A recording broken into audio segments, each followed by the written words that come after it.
No niin, tässä ollaan Oolin Speedlanen startissa ja käydäänpä katsomassa tuo rata.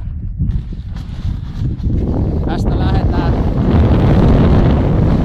Melko jyrkkä startti siinä mielessä, että saa hyvän vauhdin. Sen jälkeen tiputtaa kivasti. Linkeää tästä tasaiselle, alkaa liukuosuus. Tätä liuutaan melko pitkään. Tullaan täältä edelleen tämmöstä tuovaa tasasta. Sitten tullaan vähän pimeeseen ylitykseen. Katsotaan täältä missä tullaan. Painetaan tämmöiseen kapeeseen ränniin.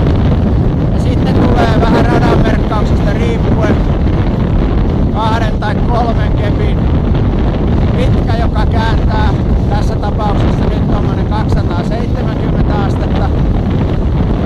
Tullaan vähän tasaisempaa osuutta. Täältä poikkirinteen.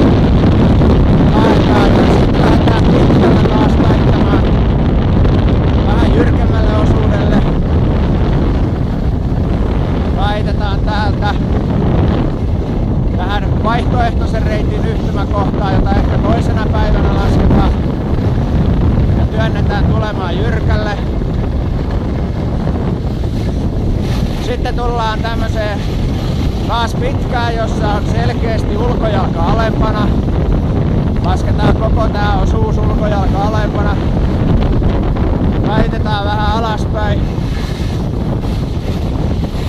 Kun se on näkyvyysvaihteluita. Ja laitetaan tänne loppujyrkälle niin sanotusti. Kerätään siitä vauhtia tähän alaosan tuloon. Tässä alaosassa on 2 lippaa, joissa saa vähän tuntumaa tähän hyppyhommaan. Tällä kertaa se on tässä pikkusen kevennettynä, tuo isompi lippa on sivuutettu. Tullaan tästä, painetaan alas tulemaan tasaista liukua edelleen. Tää on jo loppusuoraa.